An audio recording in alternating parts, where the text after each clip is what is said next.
Түлэнхийн асуудал бол бидний мөнхийн асуудал байсаар ирсэн, одоо ч байгаа, цаашдаа ч гэсэн байх болно.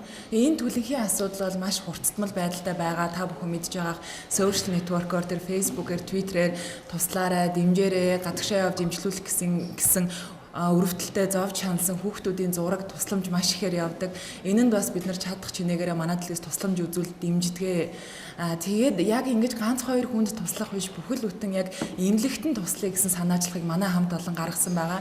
Ингээд түлэнхийн төвийн дарга удирдлагуудтай очиж уулзсан. Танаа төвд юу хэрэгтэй, юу шаардлагатай, яагаад хүмүүс гадагшаа яваад байна, яагаад Монголдо өнөөдөр энэ түлэнхийн асуудлыг эмчилж болохгүй байна гэдэг асуудлыг тавьсан. Тэгэхэд түлэнхийн төвд маань нэн шаардлагатай хоёр аппарат байгаа юм байна. Нэг нь болохоор арьс зүсэгч лазерын дерматом буюу арьс зүсэгч аппарат, нөгөөх нь арьсыг гүн хөлдөөгч, донор арьс хадгалах хүрэгч. Энэ хоёр төхөөрөмж аппарат байх юм бол одоохондоо бид нар асуудлуудаа бүрэн шийдэж болохоор байна. Хүмүүс маань дахиж Солонгос явах, гадагшаа явах шаардлагагүй болох юм а гэж бид нар тайлбарлаж учраас хэлсэн. Бид нар ерөнхийдөө бол түлэнхийн төвийн удирдлагуудтай наадмын өмнө уулзаж ярилцсан байгаа. Яг энэ төвийн ажиллагаагаа бол бид нар яг одоо ингээд намар эхлүүлээд байж гин. Эхлүүлээд бэлтгэл ажил бол 1 сарын хугацаанд өрнөсөн.